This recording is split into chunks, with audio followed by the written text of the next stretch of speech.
Hi, it's Ashleigh from Sweet Dreams Bake Shop, and today I'm going to show you how to put cookies on a stick. There are lots of different ways to do this, but I find this the most stable way. First, you want to choose the right stick. I normally would choose that white one I showed you there, but I don't have a lot of them, so I'm just using my skewers. Then you want to make sure you roll your dough to half the thickness of your normal cookie. Make a copy of each cookie, place your stick fairly high up in the cookie so that it's super supported, and then lay the other piece on top. Don't worry about the stick showing through a little bit, you're going to cover that with icing. Also, you don't need to add any additional adhesive at all. These are going to go into the oven at 350 degrees Fahrenheit for about 13 minutes. I did leave them in a slight bit over 13 minutes, which is why they're a bit dark. But it's all good because it's most likely going to be family eating these. Pipe and fill all of your cookies accordingly. If you want to see how I get my icing really nice and puffy and how I dry things super quickly, then hit that link in the upper right hand corner.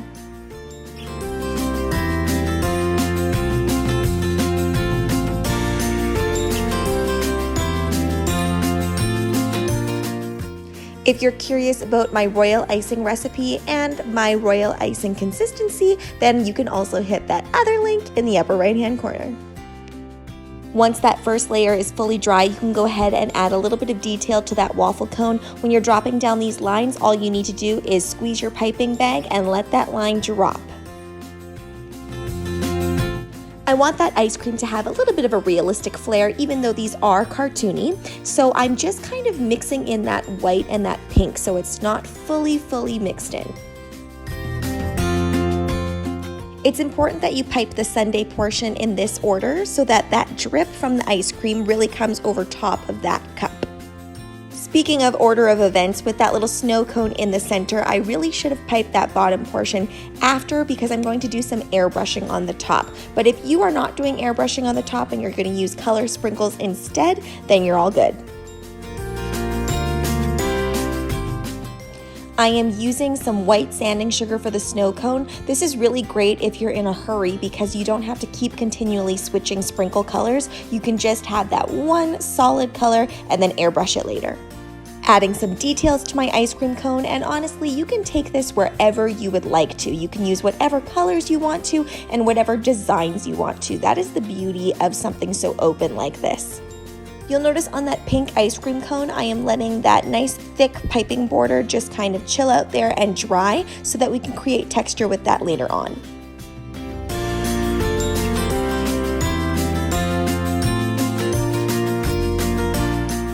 Make sure whenever you're applying sprinkles that you do it fairly quickly afterwards so that your icing doesn't dry out before you have the chance to do that. And then go in with your cookie scribe or a toothpick and gently create texture on that bottom portion. The surface does have to be dry in order for that to work. Use whatever airbrush color you see fit to put the syrup on the snow cone. If you're thinking about purchasing an airbrush machine, there isn't really one that I recommend over another. They all kind of generally work the same way. You just have to make sure that you really take care of them because they can be finicky. Go ahead and add details as you see fit. You could totally leave it like that with just the single line because realistically with snow cones you do get a little bit of bleed from the syrups, but whatever you want. You'll notice I left that outline of that cherry just kind of sitting there. The icing is a little bit loose, so I'm just letting that harden up so that I can fill it in later and have it be nice and puffy. I'm also going in right now with a little bit of light airbrushing to kind of recreate that little 50s diner glass cup look. Whenever you're airbrushing, you want to do it really lightly, especially on small surfaces because you don't need a whole lot of coverage and pigment.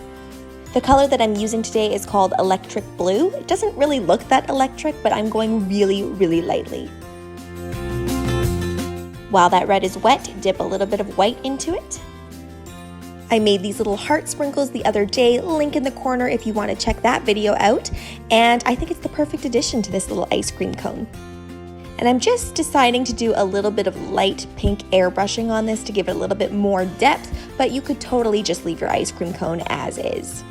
I never really took professional art classes or anything, but when it comes to shading, I kind of just direct things underneath to create shadowing and I stick to the outsides. Adding a few sprinkled dots, and the way I'm doing that is squeezing the piping bag and releasing. Using a piping bag to flood will give you a lot more control. I'm just trying to conserve. This is one fun idea on how to display cookies on a stick. I'm placing a bunch of sixlets into a tall glass, and then I'm going to add in my cookies. Make sure that whatever glass you use is really nice and tall because you don't want this toppling over.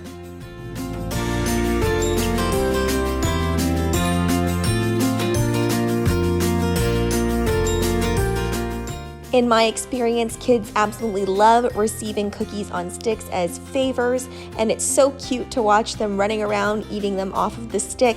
And you know what? Adults love receiving bouquets as well. In the last few years, edible bouquets have become really popular. Thanks so much for watching, guys. Don't forget to like, share, and subscribe so you can be part of this sweetie fam. Right now, I'm uploading daily, so make sure you hit that notification bell so you know when I upload. Also, be sure to comment, request, or ask a question. I love engaging with you guys. Bye!